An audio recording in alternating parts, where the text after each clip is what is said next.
बंगला अच्छा है जानी, इस घर में तू ही बादशाह है जब तक इक्के घर से बाहर है। साक्षी को फोन करते हैं।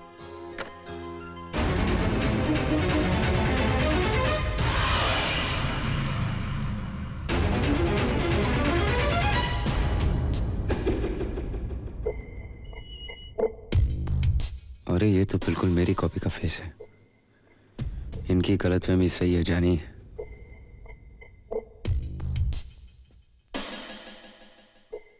और ये बुड्ढा बड़ा मालिक लगता है जानी। इससे पहले मैं फंस जाऊं, निकल ले यहां से। अरे रोहित बेटा, अकेले ही आए हो बेटा? बड़े मालिक साथ नहीं आए? बड़े मालिक साथ होते तो मेरी ये हालत थोड़ी होती। आएंगे आएंगे। नमस्ते रोहित साहब, नमस्ते रोहित साहब। नमस्ते छोटे मालिक, नमस्ते छोटे मालिक। सत श्री अकाल रोहित बाजी, सत श्री अकाल। ये दो बार किस लिए? हमने शिव जी का प्रसाद चढ़ाया है ना, इसलिए आप दो दिखाई दे रहे हैं। पाजी भंगदार रंग लग गया है ना? आप पिएंगे भंग हमारे संग।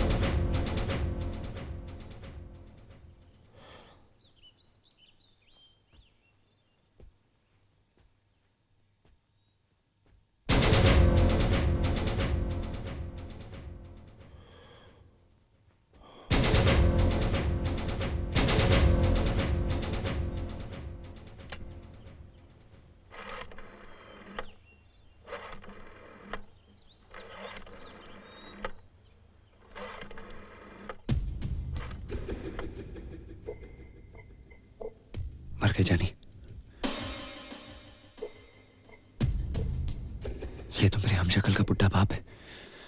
मैं अभी तक यही हूं। अशोक, प्रताप बोल रहा हूँ।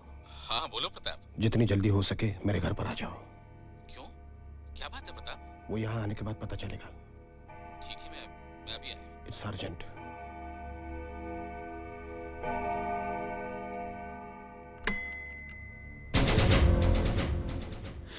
लगता है अब इसके बेटे की एक्टिंग करनी पड़ेगी। गुड मॉर्निंग जानी। आई मीन पिताजी। Good morning. क्या बात है, आज आप मेरे ही कमरे में सो गए? तो ये बुड्ढे का कमरा है। वो क्या है कि रात को आपकी याद बहुत आ रही थी तो आपके कमरे में आके लेट गया और आपके बारे में सोचते सोचते पता नहीं कब आंख लग गई जानी। पिताजी। ये जानी पिताजी, ये क्या लगा रखा है? सॉरी डैड, आपकी हार्ट सुन के मैं वो झटके से उठ गया था ना, इसलिए। अच्छा, कोई बात नहीं। नाश्ता यहीं करोगे कि डाइनिंग टेबल पर मैं तुम्हारा इंतजार करूं? अरे आपके साथ डैड। आप चलिए डैड, मैं अभी तैयार होके आया डैड।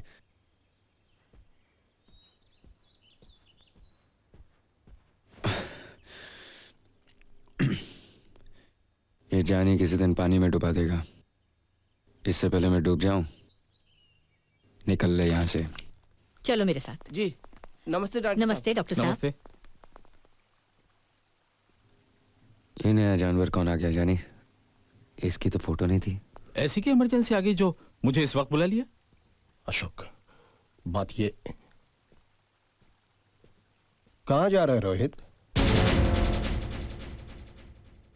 कहीं नहीं, मैं तो यही हूं। फंस गया जानी। हेलो। कैसे हो रोहित बेटे? मैं तो ठीक हूं। अरे आप खड़े क्यों? आइए ना नाश्ता कीजिए, आइए आइए। जानी जल्दी से खा ले और खिसक ले। आइए ना, आइए। अकेले ही नाश्ता करोगे? अपनी पत्नी को नहीं बुलाओगे? पत्नी? शादी कब हुई? वो भी यहाँ है क्या?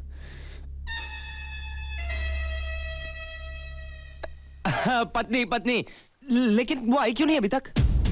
अरे क्या कहकर बुलाऊं? नाम भी तो नहीं जानता। डार्लिंग। ऊपर जाकर उसे बुलाओगे तो आएगी ना। नई नवेली दुल्हन है, खुद थोड़े ही आएगी।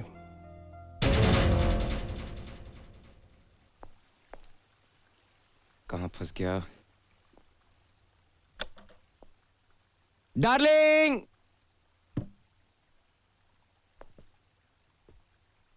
Darling, darling.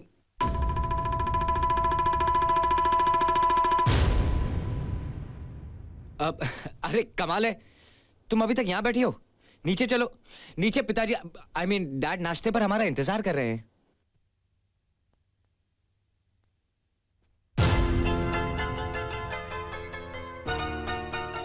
अब नहीं करना मुझे नाश्ता, और ना ही तुमसे बात करनी है। बताओ कहाँ चले गए थे? मुझे बताया तक नहीं। कोई अपनी नई नवेली दुल्हन को इस तरह छोड़कर चला जाता है? मैं पत्नी हूँ तुम्हारी। तुम रात भर कहाँ गायब रहे?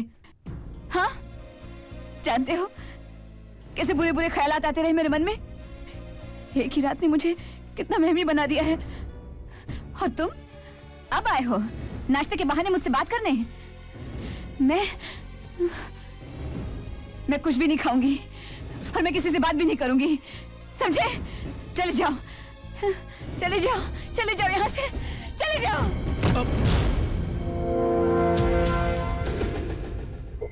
जानी, ये लोग ऐसे घूर रहे हैं, लगता है बहुत मारेंगे। मुझे माफ कर दीजिए साहब जी, मैं कान पकड़ता हूँ, आपके पैर पड़ता हूँ। मुझे 100 जूते मार लीजिए, लेकिन मेरी गलती माफ कर दीजिए। मैं ना ही आपका बेटा हूँ, ना ही वो मेरी बीवी है, ना ही मैं उसका पति और ना ही मैं रोहित हूँ। मेरा नाम विकी है। मैं गलती से इस शहर में आ गया और गलती से यहाँ के लोगों ने मुझे रोहित रोहित बुलाना शुरू कर दिया, और उनकी गलतफहमी ने मुझे इस घर में पहुंचा दिया। आपका बेटा समझकर सबने शिवरात्रि मनाई और मुझे खूब पिलाई। मैं आउट हो गया और यहीं सो गया। और जब नजरें खुली तो आप सामने थे।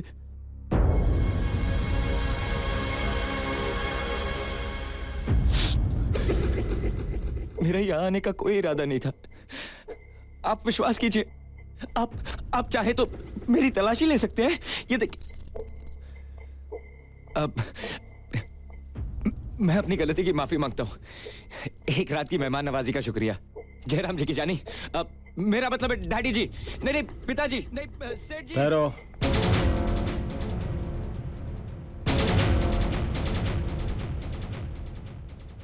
मैं जानता हूं कि ना ही तुम मेरे बेटे हो और ना ही वो तुम्हारी पत्नी है। वो मेरे बेटे की पत्नी है, जिसकी शक्ल हूबहू तुमसे मिलती है। मेरा बेटा अब इस दुनिया में नहीं रहा, मर चुका है।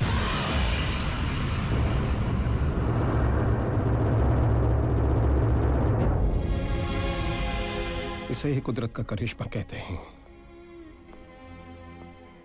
परसों रात रोहित की मौत हुई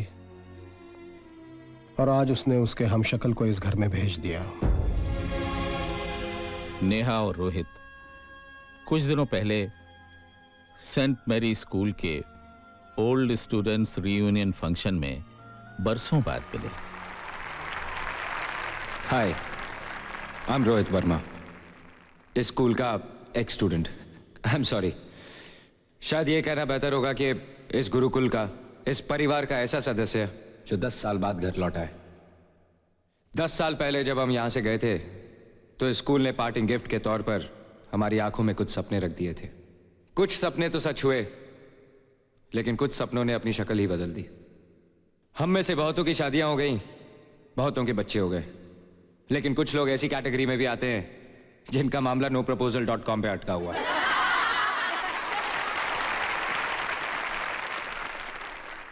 आप पूछेंगे कि मैं 10 साल तक यहां क्यों नहीं आया। उसकी वजह दरअसल एक लड़की है। वो मेरी क्लासमेट थी, लेकिन हम एक दूसरे को फूटी आंख नहीं सुहाते थे। सारा दिन लड़ना, झगड़ना, रूठना, मनाना। अगर मैं स्विमिंग पूल में कूदता तो मेरे कपड़े लेकर पेड़ पर चढ़ जाती। हम दोनों की नोटबुक्स एक दूसरे के कार्टून से भरी रहती। मिसेस डिसूजा डांट डांट के थक जाती, लेकिन हम बाज नहीं आते। मैं उसे मेंढकी कहकर चिढ़ाता था और वो मुझे बैंगन कहकर सताती थी। उसके एक बर्थडे पर मैंने एक प्रेजेंट गिफ्ट रैप करके दिया। उसने थैंक यू कहते ही जैसे ही डब्बा खोला, उसमें से एक मेंढक निकलकर उसके मुंह पे जा टकराया। वो चिल्लाई तो मैंने हंसते हुए कहा, मेंढकी, योर बॉयफ्रेंड, किस तो करने दो। उसने डिब्बा जोर से मेरे मुंह पे मार दिया और रोते हुए कहा, मेरी किस्मत में यही चाहते हो तुम? You are not my best friend. मेरे पास कोई जवाब नहीं था। वो तपतपाई आंखों से मेरी तरफ देखती रही, फिर नजरें झुकाई और भाग गई। वो हमारे स्कूल का आखिरी दिन था। मैंने 10 साल उन आंखों को भुलाने की कोशिश की। सोचा कि बचपन का प्यार था, शायद इंफैचुएशन। वो आंखें आज भी मेरा पीछा करती हैं। And if I am lucky, वो आंखें आज भी इस ऑडिटोरियम में कहीं ना कहीं से मुझे उसी तरह देख रही होंगी। सॉरी, मैंने आप लोगों को उसका नाम तो बताया ही नहीं। उस लड़की का नाम है नेहा।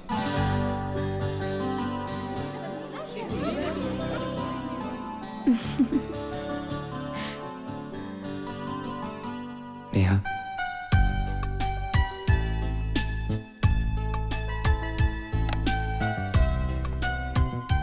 नेहा, आज भी तुम्हारे लिए एक मेंढक लाया हूं। क्या करूं, बहुत बड़ा हो गया हूं तो बॉक्स में फिट नहीं आया। I love you Neha.